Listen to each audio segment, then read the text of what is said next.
O futebol é mesmo um esporte apaixonante que mexe o coração de muitos juiz-foranos.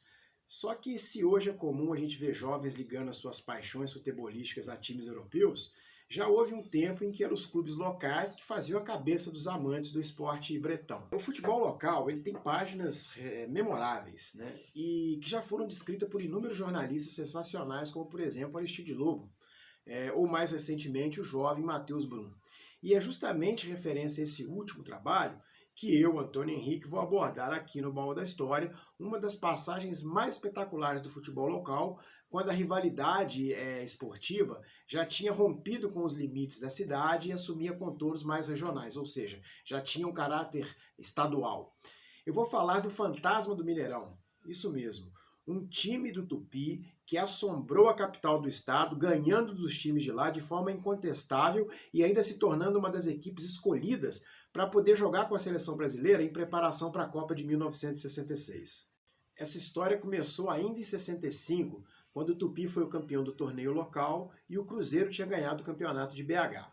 Então alguns jornalistas e esportistas começaram a ventilar a ideia de se realizar um campeonato que reunisse os clubes das principais cidades de Minas para poder dar mais visibilidade a essas equipes que disputavam campeonatos em ligas locais ou então microrregionais.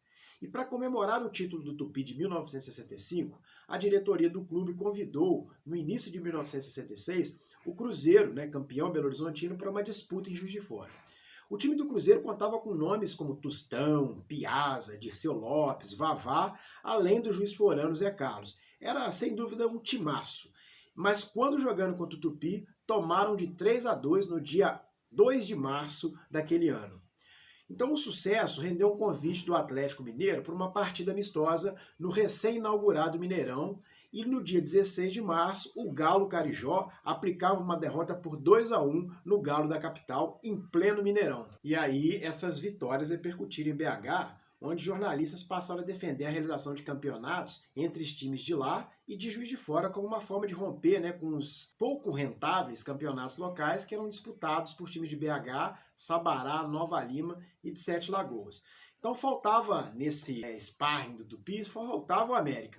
Então os clubes acertaram a realização de uma partida em BH e outra em Juiz de Fora. E no dia 10 de abril, o Tupi venceu o Coelho por 2-1. A partir daí choveu convites para a apresentação do Tupi contra times do Rio e de outras praças de Minas Gerais. Só que a diretoria optou por disputar um torneio pentagonal em BH contra o Cruzeiro, contra o América, o Atlético, o Botafogo e o Palmeiras.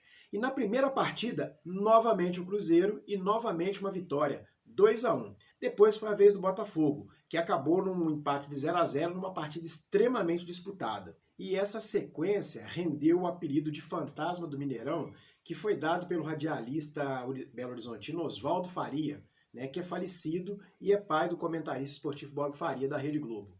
Então a sequência invicta do Tupi, ela terminou com a derrota para o América no final do torneio, mas rendeu o convite para jogar contra a seleção brasileira por 2 vezes, uma em Caxambu e outra em Três Rios. E embora o Galo Carijó saísse derrotado pelos canarinhos, o fato de ter essa espetacular sequência imortalizou a nossa história futebolística com essa passagem do lendário time juiz-forano, que teve nomes como Valdir, Manuel, Murilo, Dário, Walter, João Pires, Toledo, Eurico, Vicente e o França.